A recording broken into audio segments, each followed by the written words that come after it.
40 साल की उम्र के बाद तुम्हें ये बात पता चलेगी कि रिस्क का ताल्लुक तालीम से नहीं होता।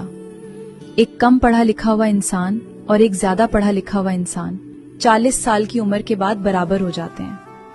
एक डॉक्टर जितने पैसे कमा रहा होता है ना, उससे कई ज्यादा एक दुकानदार पैसे कमा रहा होता है। 50 साल की उम्र में तुम्हें ये बात पता चलेगी कि कम खूबसूरत और ज्यादा खूबसूरत बराबर हो जाते हैं, क्योंकि चेहरे की झुर्रियां दोनों के चेहरे का नक्शा बदल चुकी होती हैं। 60 साल की उम्र में तुम्हें ये बात पता चलेगी कि एक बड़े ओहदे का इंसान और एक कम ओहदे का इंसान दोनों बराबर हो जाते हैं, क्योंकि रिटायरमेंट के बाद दोनों को एक चपड़ासी भी सलाम नहीं करेगा। 70 साल की उम्र के बाद तुम्हें ये बात पता चलेगी, घर बड़ा हो या छोटा कोई फर्क नहीं पड़ता, क्योंकि घुटनों का दर्द तुम्हें एक कमरे से दूसरे कमरे में भी जाने नहीं देगा। तुम्हें सिर्फ एक कुर्सी चाहिए होगी, एक कमरा चाहिए होगा जहां तुम्हें कोई डिस्टर्ब ना करे।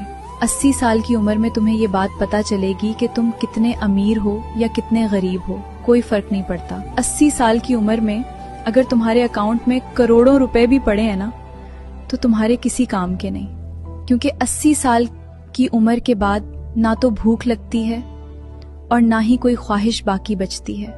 90 साल की उम्र के बाद तो ना नींद अपनी रहती है और ना नींद से उठने के बाद ये याद रहता है कि करना क्या है।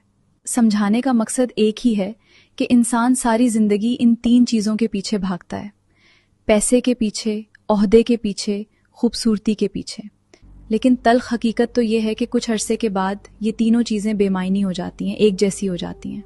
इसलिए इन चीजों के लिए कभी खुद को मत थकाना, बल्कि जिन नेमतों से अल्लाह ने तुम्हें नवाजा है उनको एंजॉय करो।